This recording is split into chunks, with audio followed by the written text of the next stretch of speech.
नमस्कार। Dhirendra पुंडी news point में आप सभी का एक बार फिर से स्वागत है। हम आज विश्लेषण करेंगे कि क्या इस बार मां दुर्गा सिर्फ बांग्ला में बोलेंगी।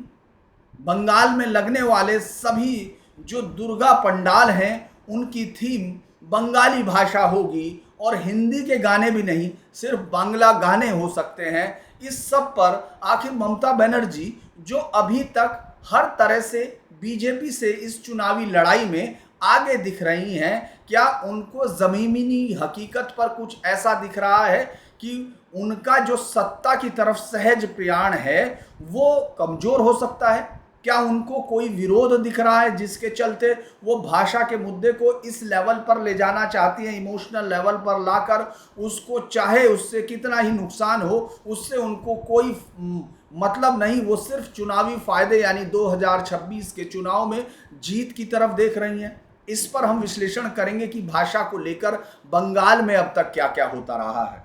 बाकी ये जो भाषा के नाम पर जो वोटों को देने वाली गाय थी, जब साउथ के राज्यों में अब उसने दूध देना बंद कर दिया है, तो क्या बंगाल में उसके सहारे सत्ता की वैतरणी पार की जाएगी? इस पर एक चूंकि कल बहुत ही बड़ा उन्होंने एक आंदोलन की शुरुआत की है, भाषा आंदोलन की, तो उस पर चर्चा करेंगे। लेकिन उससे पहले आज ऑपरेशन सिंदूर पर प्रधानमंत्री मोदी और गृह मंत्री अमित शाह का दिन होगा। वो उन तमाम सवालों का जवाब देंगे जिनका विपक्ष ने बार बार जिक्र किया। ये अलग बात है कि विपक्ष का हमला आपने देखा होगा, सारा उनका हमला फॉरेन पॉलिसी के इर्द गिर्द बना रहा। एक बिखरे हुए हमले को हम देख रहे थे, यह वरना उम्मीद थी कि जिस तरह से विपक्ष इसके लिए एक विशेष अधिवेशन की मांग कर रहा था, यानी संसद में एक स्पेशल चर्चा की जो मांग कर रहा था, तो लग रहा था कि ऐसा कुछ होगा जो सरकार या सत्ता पक्ष को असहज कर देगा। लेकिन आप देखेंगे धीरे धीरे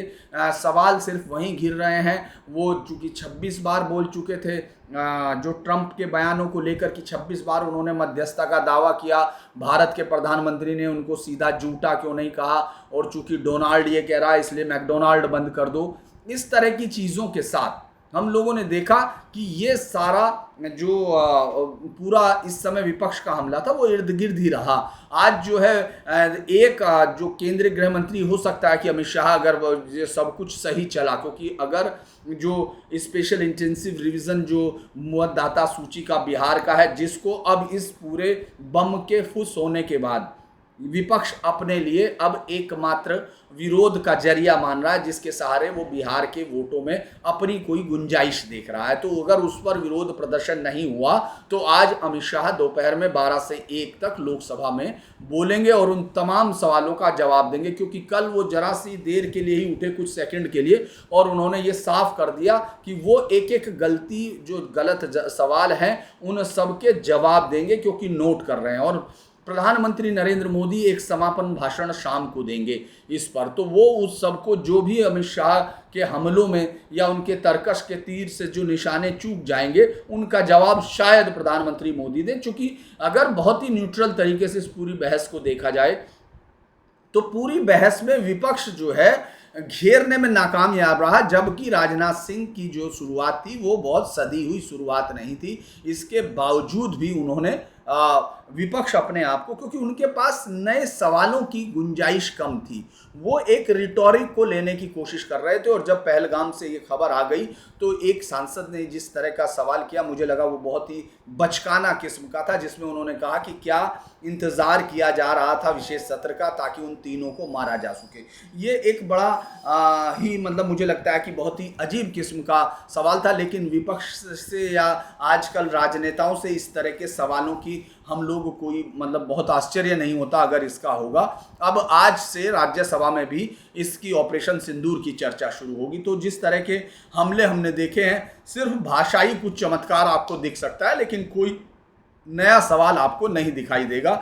मुझे लगता है कि मल्लिकार्जुन खड़गे वहां से शुरू करेंगे और उनका सिर्फ बार बार यही होगा कि ट्रंप ने क्यों ये कहा, ट्रंप ये क्यों कह रहा है और प्रधानमंत्री इसको लेकर क्यों नहीं कह रहे। पूरे के पूरे विपक्ष का जो हमला है भारत की विदेश नीति को लेकर है कि ये तमाम लोग जो भारत से बाहर गए, हमारे लिए कोई साथ में खड़ा क्यों नहीं हुआ। दरअसल अखबारी कतरनों के सहारे या यूट्यूबर्स के विवेचना के सहारे विपक्ष जब संसद में खड़ा होता है तो कई बार लगता है कि अपने ही मुद्दों को वो सही से बोल भी नहीं पाता, क्योंकि वो मुद्दे उसने तैयार नहीं किए हुए होते हैं। आज जब हम देखेंगे कि राहुल और विपक्षी नेता ये कह रहे हैं किसी देश का सहयोग नहीं मिला, तब इसका सबसे बड़ा उदाहरण कि किस तरह से विपक्ष के हमले भोतरे हैं वो दिखता है कि जो शशि थरूर, वो तो चलो उन्होंने मना किया कि उन्होंने कहा कि मैं नहीं बोलूँगा, क्योंकि पार्टी लाइन के हिसाब से वो नहीं बोलना चाहते थे। उन्होंने कई बार चूँकि बाहर भी भारत के लिए बड़ी तारीफ़ें की है तो, लेकिन मनीष तिवारी बोलना चाहते थे,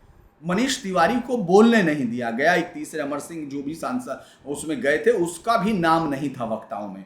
और इसके साथ साथ जो बाकी दो यानी सलमान खुर्शीद और आनंद शर्मा वो सांसद नहीं है। तो लिहाजा जिन लोगों ने बाहर जाकर इस देश का प्रतिनिधित्व किया है वो बोलने वालों की लिस्ट में ही नहीं शामिल किए गए, क्योंकि लग रहा था कि ये कहीं पार्टी की जो आवाज़ है उसके खिलाफ ना चला जाए, यानी जो पार्टी का नेतृत्व है उसके आइडिया से अलग ना चला जाए। और आपको याद होगा संसद में अक्सर ये आवाज़ आती थी कि आत्मा की आवाज़ पर वोट देना। एक बार श्रीमती इंदिरा गांधी भी इस तरह का कि विवेक के आधार पर वोट देना है, तो उन्होंने उन्हीं की पार्टी ने विवेक के आधार पर अपने सांसदों को बोलने का मौका नहीं दिया, जो उनके हमले को कमज़ोर ठहराता है, मुझे ऐसा लगता है। और चूंकि आपने सुना ही था कि किस तरह से ये अलग अलग तरीके से जयशंकर और तमाम अच्छे बोले, ज़्यादातर नेताओं ने राहुल गांधी को निशाने पर रखा सरकार की तरफ से। अनुराग ठाकुर ने तो कई सारे नए नाम भी दिए। तो आज हम जो है उनको देखेंगे कि आखिर आज ये क्या विपक्ष अपना प्रभाव छोड़ पाता है या नहीं। देखिए, पक्ष दोनों तरफ है, दोनों तरफ के यूट्यूबर्स आर्मी हैं, दोनों तरफ के मीडिया आर्मी हैं, और वो एक दूसरे के साथ एक एक शब्द उठाकर उस पर इस तरह से विवेचन कर रही कि जैसे तमाम देश उससे बहुत ही मुतासिर हो गया हो। लेकिन एक तो इस बहस में ऐसा कुछ निकल के नहीं आ रहा है जो ये साफ बता सके कि कोई नई चीज़ आपने देखी है। दूसरा, एक ये भी नहीं आ पा रहा कि आपको ये लग रहा हो कि इस बहस में कोई गुंजाइश इस तरह की है जिसमें कोई गंभीरता या जिससे आगे के लिए कोई सबक लिया जा सके। ऐसा भी कोई कुछ होते हुए नहीं दिख रहा है, जबकि मुझे लगता है कि एलओपी को एलओबी में बना दिया, यानी भारत के विरोध में जो बोलने वाला पार्टी दे दी उन्होंने।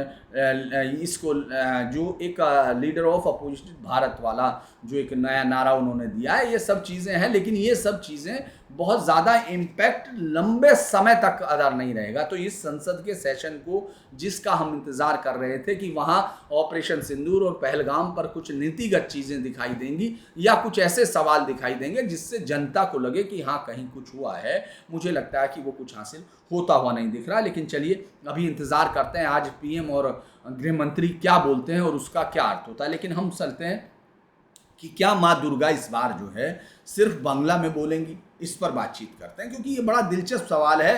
बंगाल की लड़ाई बहुत ही दिलचस्प है। पिछली बार 2.5 महीने 3 महीने तक बंगाल में घूमने के बाद, और मेरे ज़्यादातर जो यूट्यूब पर उसी समय मैंने यूट्यूब पर आना शुरू किया था, उसके बाद फिर ये बंद भी कर दिया था, उसके बाद अब शुरू किया है 3-4 साल बाद। लेकिन उस चुनाव के वक्त मुझे याद है कि हम जब घूम रहे थे तो अलग अलग चीज़ें दिख रही थी, लेकिन बांग्ला में बोल रहे थे सब लोग।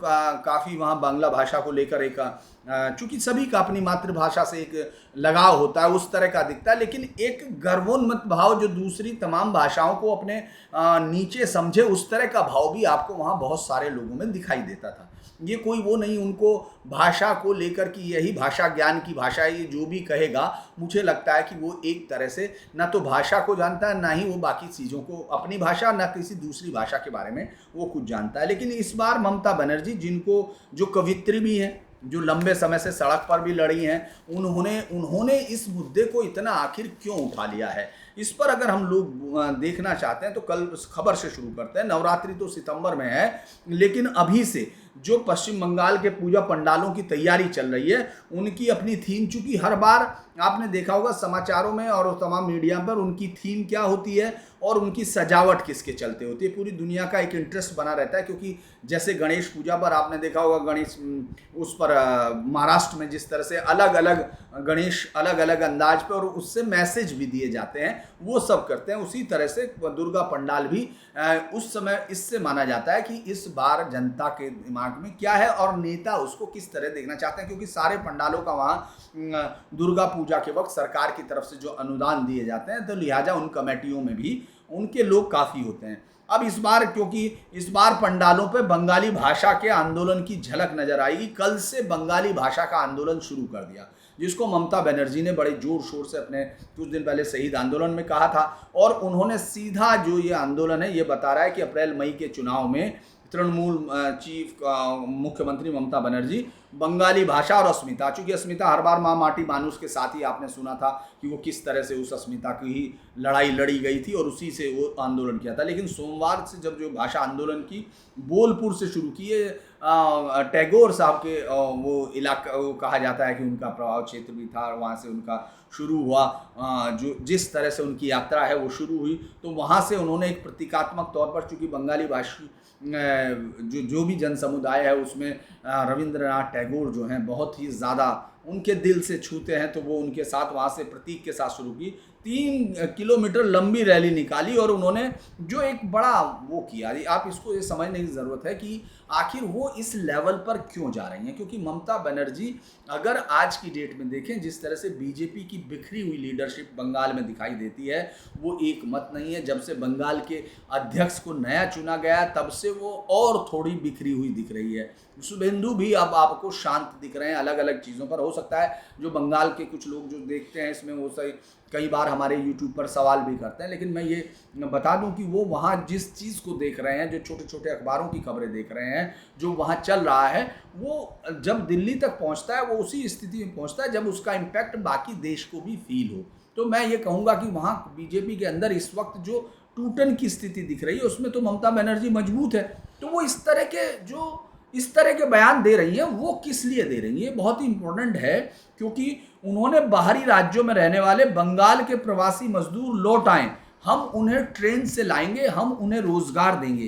पहली तो बात यह है कि अगर ममता बनर्जी की इतनी शक्ति होती कि वो उनको रोजगार देती तो वो निकल नहीं पाते, वो वहीं रहते अपना काम करते।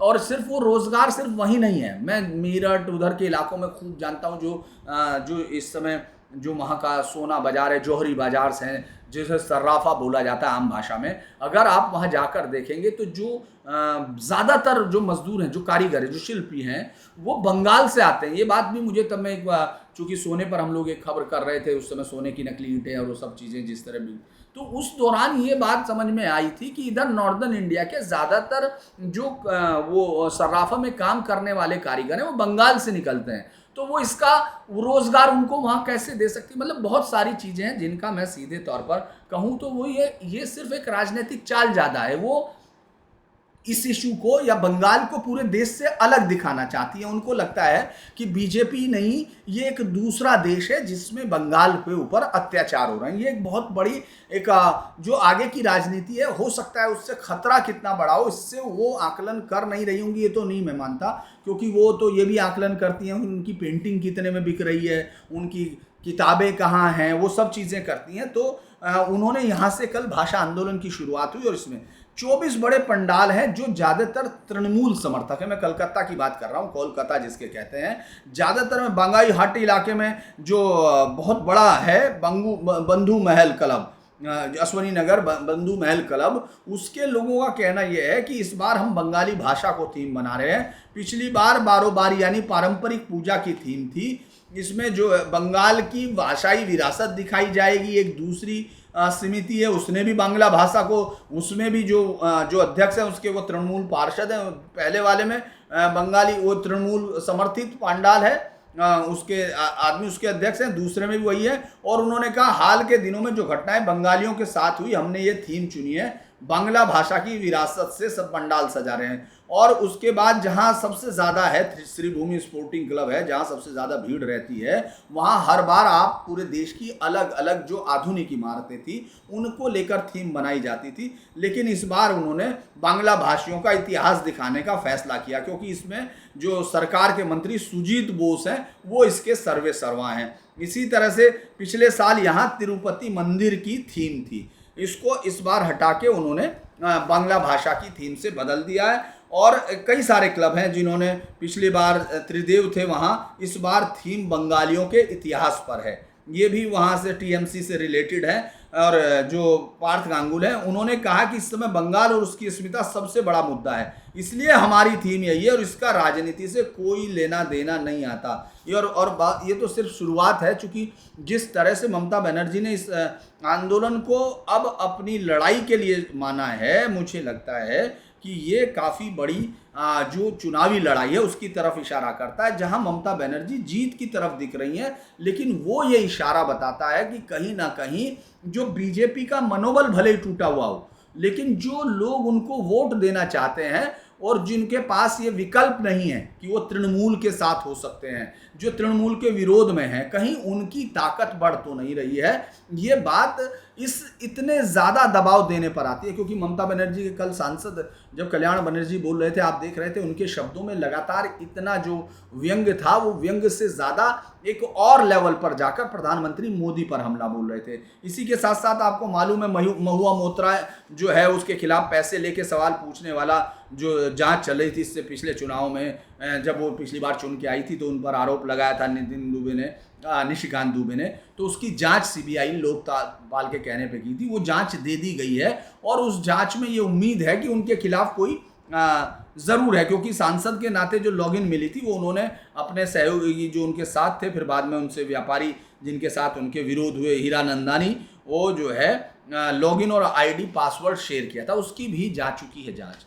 तो हालांकि इससे मुझे नहीं लगता कि वोट पर बहुत बड़ा असर पड़ेगा, लेकिन ममता बनर्जी एक बहुत ही पॉलिटिकली जो है शार्प राजनेताओं में से हैं, जिन्होंने कांग्रेस का साथ उस वक्त छोड़ा जब उनको ये मालूम हो गया था बंगाल में कांग्रेस की नाव डूबने वाली है।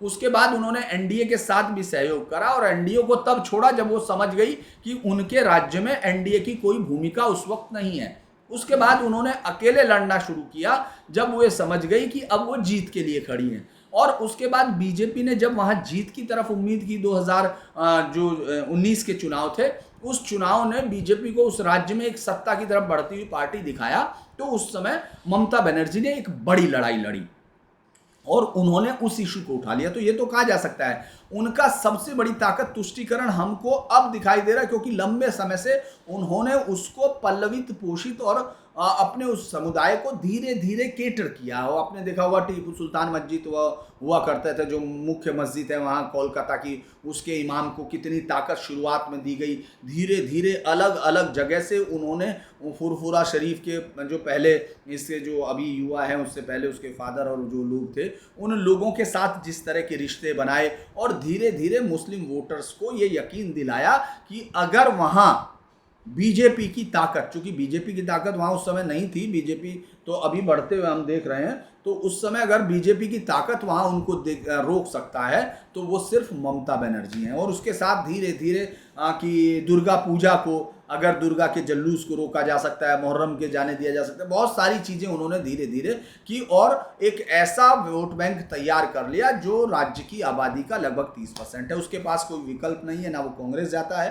कांग्रेस के अधीर रंजन चौधरी आखिरी महारथी अपने आप को मानते थे, एबीएस गनी खां चौधरी के परिवार के बाद वो भी ध्वस्त कर दिया गया किला टीएमसी के द्वारा। तो ये देखने की बात थी कि वो क्यों इस समय इस तरह कर रही है। मैं ये कह रहा हूँ कि मुझे अभी लगता है, मैं तो खुद ये मान रहा हूँ कि वहाँ बीजेपी बहुत उनके लीडरशिप के अंदर जिस तरह का वो दिख रहा है और जनता के साथ कनेक्ट नहीं, जिस तरह का डर और खौफ जनता को अब दिख रहा है, इसीलिए लोकसभा चुनाव में आपने देखा हुआ 2024 के उनका प्रदर्शन कहाँ पहुँच गया, वो कितने नीचे आए बीजेपी वाले, क्योंकि उनकी लीडरशिप अपने लोगों के डर का कोई निदान नहीं निकाल पाई थी सिवाय कुछ रस्मी कवायदों के अलावा। तो ऐसे में उन्होंने कहा, लेकिन हम लोग करते हैं, उन्होंने जो कहा नया युद्ध घोष जो बनाया है, चूंकि माँ माटी मानुस वो उनका जा चुका है, अब वो नए के साथ हैं। खेला होबे भी पिछली बार था, अब क्या है, अब उन्होंने कहा छुपे होबे जाबे सबक सिखा जावे, यानी स्तब्धोज होबे जो वो होबे, मतलब शायद मैं उसको सही से पढ़ पा रहा हूँ, यानी बंगाली भाषा में इसी तरह उसको लिखा गया। ये उन्होंने अपनी वार्षिक शहीद रैली में दिया था, ये सीधा भाजपा पे निशाना था उन्होंने। और ये लहजा जो है अब तक का सबसे आक्रामक लहजे में है ये। हालांकि वो बोलती हैं इमोशनल, उनका आइडिया वो अंदाज ये होता है, आपने देखा होगा अलग अलग भाषा में बोलने का तरीका भी अलग होता है, बहुत सारी शांति में भी आप सुनते हैं, लेकिन जिस तरह का ये क्रिएट किया गया है ये उस भाषा के अंदर भी अतिरेक दिखाता है। तो इस बार उनका लड़ाई ईडी की जांच जिस तरह से उनके नेताओं पर है, इस पर है, उन सब को वो आप देखेंगे अब वो कहीं नहीं है। वो जो ईडी जिस तरह से केंद्र सरकार के एक हथियार के तौर पर सुप्रीम कोर्ट ने कहा है, वो तमाम विपक्षी लोगों की जो विपक्षियों के आरोप है उसके करीब कहा था, लेकिन उससे अलग वो दे गई हैं। आप देखो बंगाल में अब ईडी की कोई चर्चा नहीं, बंगाली राजनीति में अब उसका कोई अर्थ नहीं बचता, क्योंकि ममता बनर्जी चीज़ों के जो रफ्तार है, जिसको अगर विपक्ष अपने लिए इस्तेमाल करना चाहता है, उसको मोड़ने में बहुत ताकतवर हैं, बहुत शार्प हैं। इस बार का मुद्दा उन्होंने कहा कि भाजपा शासित राज्यों में बंगालियों के साथ कथित भेदभाव, उन्होंने बाकी किसी को नहीं जोड़ा, उन्होंने कहा सब भाजपा शासित, और चूंकि इसके लिए उनको एक बड़ी जो ताकत मिल रही है वो हेमंत बिस्व शर्मा का जो अभियान है अवैध जो बांग्लादेशियों के खिलाफ है, उन्होंने उसको अपने साथ ले लिया। और ये बात आप मान लीजिए, अवैध बांग्लादेशी और रोहिंग्यों का मुद्दा उनको फायदा पहुंचाता है। अगर इनको आप बाहर निकालते हैं और अगर ये कार्रवाई करते हैं तो ममता बनर्जी उसको अपने वोट बैंक को संतुष्ट करने में काम लेती हैं और उनको ये यकीन दिलाती हैं कि मैं इनकी रक्षा कर सकती हूँ। यानी वो उनको फिर वही कि ये कहेंगे कि आप कई बार मतलब ज़्यादा हम लोग सवाल उठाते हैं, तो वो सवाल इसलिए उठाते हैं क्योंकि जब आप फील्ड पर जाते हैं तो उन चीज़ों को महसूस करते हैं, क्योंकि लिखे गए शब्द बारिश हो रही है और बारिश में खड़े होना, दोनों में अंतर होता है। जब आप फील्ड में होते हैं वो अलग अंतर होता है, जब आप स्टूडियो में महसूस करते हैं वो अलग होता है। हम लोग सड़क पर देख चुके कि वहाँ ममता बनर्जी के तुष्टीकरण का लेवल क्या है। कुछ इलाकों में आपको वहाँ बहुत मुश्किल होगा ये फील करना कि यहाँ इस देश की नब्ज़ को आप महसूस कर सकते हैं या नहीं कर सकते हैं। चूँकि मैं डिटेल से मेरे पुराने वीडियोस में बता चुका हूँ, अगर आप चाहेंगे वैसे कोई पुराना वीडियो देखता नहीं है, लेकिन जिन लोगों को भी बंगाल की राजनीति में दिलचस्पी हो वो जाकर उन इलाकों में देख सकते हैं जिनको मैंने अलग अलग इलाकों से कवर किया हुआ है। अब भाषा आंदोलन को जिंदा करने का उन्होंने जहाँ से ऐलान किया, मैंने आपको कहा कि वो टैगोर की भूमि बोलपुर है भाषा आंदोलन, उसे उन्होंने कहा ये भाषा संत्रास है, यानी भाषा का आतंकवाद है। और अब जो चूंकि ममता बनर्जी ने आपने देखा होगा ममता बनर्जी के समय जिस समय जय श्री राम के नारे उनके जाने के लगाए गए थे और उन्होंने गुस्से में जाके जय माँ दुर्गा और ये सब नहीं है, तो भाजपा ने भी अपनी रणनीति बदली है। जब आप ये सोचते हैं कि अपनी रणनीति में सहजता कर रहे हैं, तब आप अगर विपक्ष की ग्राउंड पर जाते हैं तो आप अपना मैदान खो रहे होते हैं। बीजेपी को शायद ये लगा कि वो उस नारे को पकड़ा नहीं, अगर उसको नहीं पकड़ते तो आपको 39% वोट नहीं मिल रहा होता। लेकिन ठीक है, उन्होंने अपना नारों को जय माँ दुर्गा जय माँ काली जैसे नारों को उन्होंने बदल दिया। और याद है बंगाली अस्मिता की रक्षा का नारा वहाँ प्रधानमंत्री मोदी को दुर्गापुर वाली रैली में आपने देते हुए दिखा। अब इसको वो बंगाली उपराष्ट्रवाद को राष्ट्रीय मंच पर ला रही है। उन्होंने कहा कर्नाटक महाराष्ट्र सब जगह तो आप देख रहे हैं भाषा पहचान की लड़ाई चल रही, लेकिन बंगाल में इसलिए भी है क्योंकि यहाँ ये विवाद राष्ट्रीयता अवैध अपवास और बंगाल के जो बांग्लादेश और म्यांमार से आए हुए लोग हैं उनके साथ जुड़ता जा रहा है। एनआरसी अटक गया, लेकिन 2025 की जो बिहार की योजना है जिसमें अब वो चल रहा है, अब वो ये कर रहे हैं कि इस बार को ममता बनर्जी ने बहुत सफाई और चतुराई से उसको बंगाल के साथ जोड़ दिया। अब जैसे ही शुभेंदु अधिकारी और हेमंत बिस्व शर्मा ये कहते हैं कि डेमोग्राफी बदल रही है जो देश के लिए खतरा है, उतनी ताकत से ममता बनर्जी को तुष्टीकरण का वोट तैयार मिलता है। वो हालांकि उस वक्त याद होगा कि जब ममता ने ट्वीट भी किया था हेमंत बिस्व शर्मा पर, हेमंत बिस्व शर्मा ने कहा भी था कि हम बाहरी के खिलाफ कर रहे हैं, अपने लोगों के खिलाफ नहीं।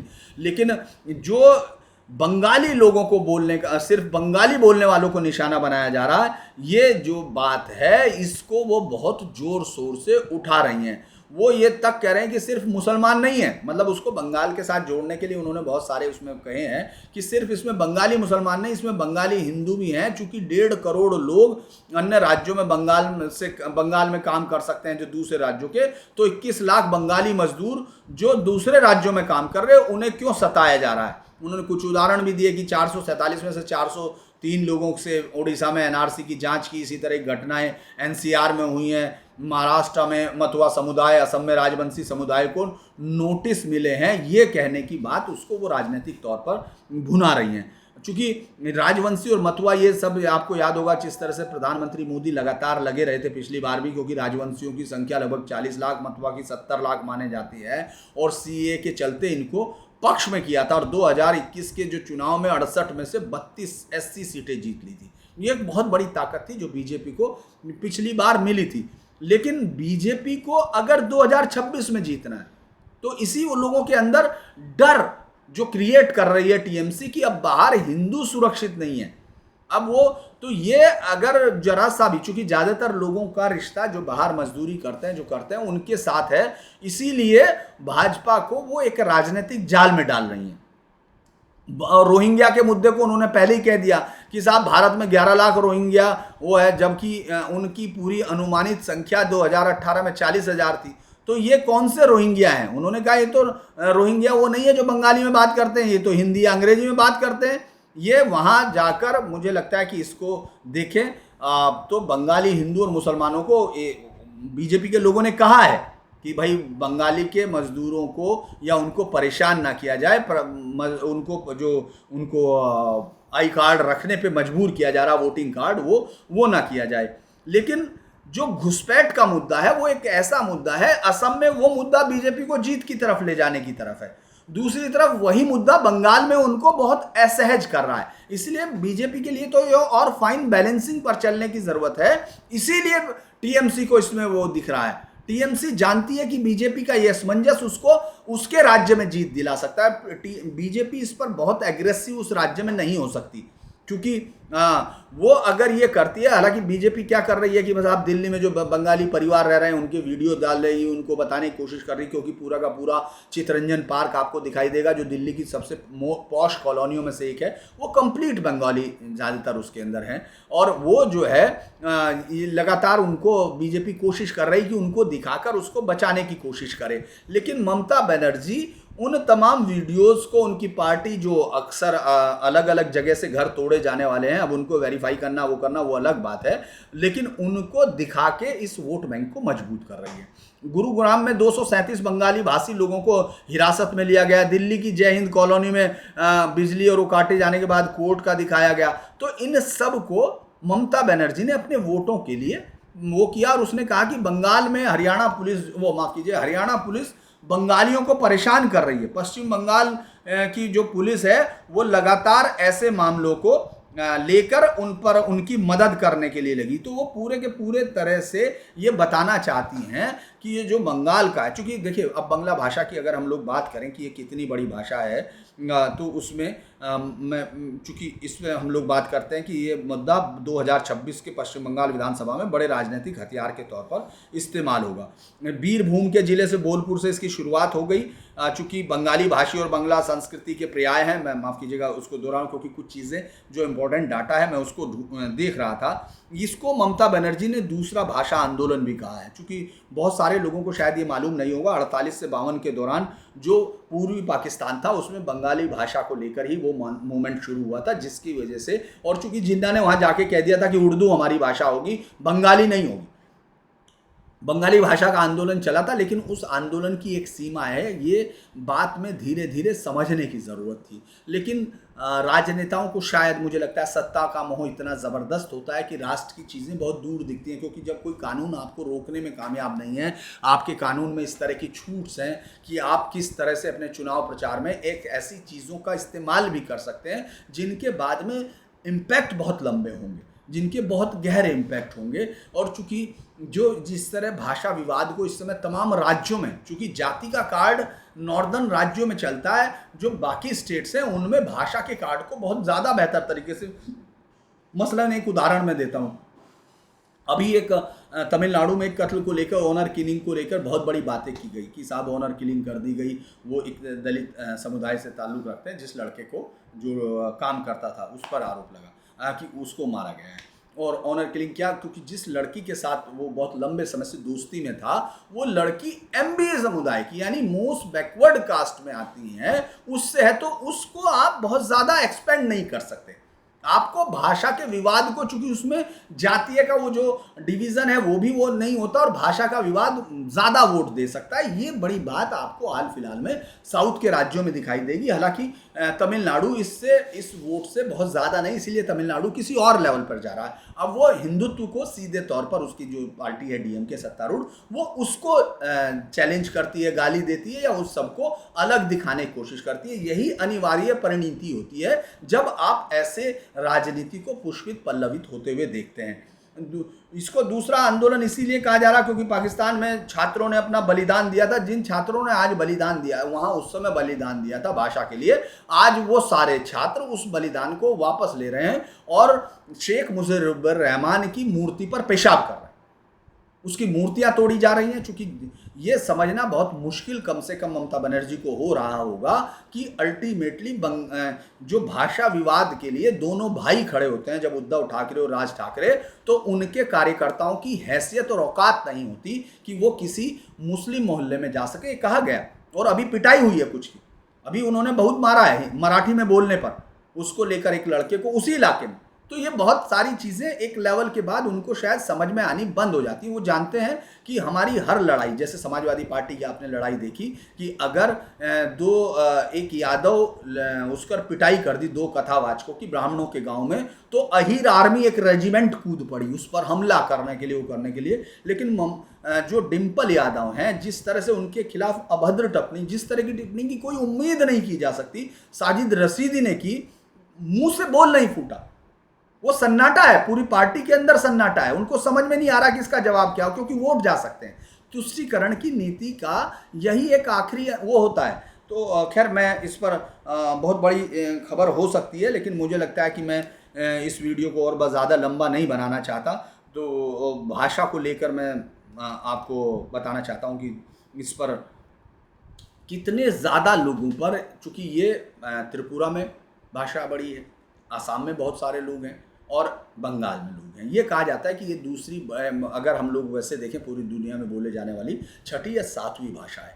उत्तर भारत में भी ये एक बहुत बड़ी भाषा के तौर पर है। लेकिन ये भाषा विवाद इस लेवल पर ले जाना कि हिंदी के गाने नहीं गाए जाएंगे, अब आप बंगाली गाएंगे, थोड़े दिन बाद आप हिंदी बोलने वालों को पीटना शुरू करेंगे, ये उस तरफ लेके जाने की आदत है जो राजनीति इस देश के विखंडन की तरफ बढ़ती है। हो सकता है, लेकिन ये हर आदमी को जो संविधान में दिए गए हैं, मुझे लगता है उन अधिकारों के साथ वो कर सकते हैं। खैर, हम लोग इस वीडियो को अभी यहीं करते हैं, क्योंकि आज यही विश्लेषण करने का वो था और वो चुनाव बड़ा दिलचस्प होगा, हम लोग उसको कवर भी करेंगे। लेकिन अगले वीडियोज़ हमारे कुछ और आ जाएंगे।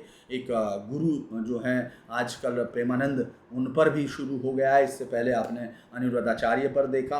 तो आखिर इन गुरुओं को लेकर ये जो राजनीति हुई, इस पर मैं अपना अगला वीडियो बनाने की सोच रहा हूँ, जो आपको ज़रूर डालेंगे। साथ में AK शर्मा और जो दूसरा विवाद है, अभी AK शर्मा अभी इस उसमें आ गए कि वो ये कहने लगे कि इस मेरे डिपार्टमेंट में कुछ अराजक तत्व घुस आए हैं। तो वो क्या कारण है, उस पर भी बातचीत करेंगे।